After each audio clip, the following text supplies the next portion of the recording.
Hello everyone. अब मैं आपके लिए लेकर आई हूँ मोमेंट्स का third chapter, Iswaran the storyteller. इसका फर्स्ट क्वेश्चन है, in what way is Iswaran an asset to Mahendra? किस प्रकार से ईश्वरन महेंद्र के लिए बहुत काम का था? Iswaran is an asset to Mahendra as he always with him everywhere.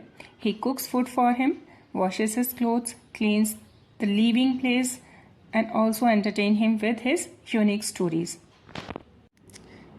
Eswaran Mahendra के लिए बहुत काम का इसके लिए था क्योंकि महेंद्र जहाँ भी जाता वह उसके साथ जाता, वह उसके लिए खाना बनाता, उसके कपड़े धोता और जहाँ वो रहता वो उस जगह की सफाई भी करता और वह उसे अनोखी कहानियाँ सुनाता और साथ ही साथ उसे एंटरटेन भी करता। Question number 2. How does Ishwaran describe the uprooted tree on the highway? What effect does he want to create in his listeners? Eswaran राजमार्ग पर उखड़े हुए पेड़ को किस तरह से वर्णन करता है और वह उसे सुनने वालों पर किस प्रकार का असर जगाना चाहता है? Eswaran would raise his eyebrows in a curve and raise his arms in a dramatic gestures. He would say that once he was walking the highway, he saw a huge beast lying on the road. He was thinking to go back, but when he got closer, he saw it was a tree fallen on the road.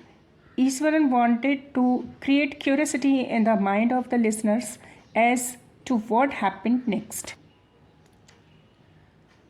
वर्णन करते समय ईश्वरन अपनी भौहें मटकाता है, अपने हाथों को नाटकीय अंदाज में ऊपर उठाता है और कहता है कि जब वह एक बार हाईवे पर अकेले जा रहा था तो उसने एक बहुत बड़े से राक्षस को रोड पर लेटे हुए देखा। पहले तो वह सोचा कि वो वापस चले जाए, लेकिन जैसे ही वह उसके पास गया तो उसने देखा कि एक बड़ा सा जो पेड़ है वो वहाँ पर रोड के ऊपर गिरा हुआ है। तो इस तरह से ईश्वरन चाहता था कि सुनने वाले पर ऐसा असर हो कि वो उसकी कहानियों की गिरफ्त में रहें और वह चाहता था कि उसे सुनने वालों के मन में उत्सुकता बनी रहे कि कहानी में आगे क्या हुआ। Question number 3. How does he narrate the story of a tusker? Does it appear to be plausible? Tusker यानी यहाँ पर हाथी है। वह हाथी की कहानी किस प्रकार सुनाता है? वह विश्वास करने लायक लगती है। Ishwaran narrated the story of Tusker exaggeratedly. The Tusker escaped from the timber yard and entered the school ground. It became uncontrollable and destroying everything. No one dared to face it. Suddenly, Ishwaran took a cane from a teacher and moved towards the elephant and hit its third toenail, and beast collapsed. But this story seems implausible. Eswaran elephant की जो कहानी है वह बहुत बढ़ा चढ़ा कर बताता है। वो बताता है कि जो एक तस्कर है वहाँ से वो भाग गया था टिम्बर यार्ड से और एक स्कूल ग्राउंड में चला गया था और वह अनकंट्रोलेबल हो गया था, किसी से भी कंट्रोल नहीं हो रहा था और वो सभी चीज़ों को वहाँ डिस्ट्रॉय कर रहा था। किसी में भी इतनी हिम्मत नहीं थी कि वह उसके पास जा सके, उसका सामना कर सके। अचानक ईश्वरन एक टीचर से केन ले लेता है और एलिफेंट की तरफ बढ़ता है और वह उसके पैर के तीसरे नाखून पर वार करता है और उसी समय जो बीस्ट है, वो जो एलिफेंट है, वो बेहोश होकर गिर जाता है। लेकिन ये जो कहानी है ये हमें बिल्कुल भी प्लॉसिबल नहीं लगती है। ये एक इम्प्लॉसिबल कहानी है क्योंकि इतने बड़े बीस्ट को संभालना, वो भी पागल हाथी को संभालना एक छोटे से बच्चे की बस की बात नहीं हो सकती। Question number 4. Why does the author say that Ishwaran seemed to more than make up for the absence of a TV in Mahendra's living quarter? लेखक ऐसा क्यों कहता है कि ईश्वरन जो है महेंद्र के घर में टीवी की कमी को पूरी तरह से टीवी की कमी को पूरी करता है? तो it seemed to be more than make for the absence of a TV in Mahendra's quarter because his stories were so entertaining and interesting. The unique way in which he narrated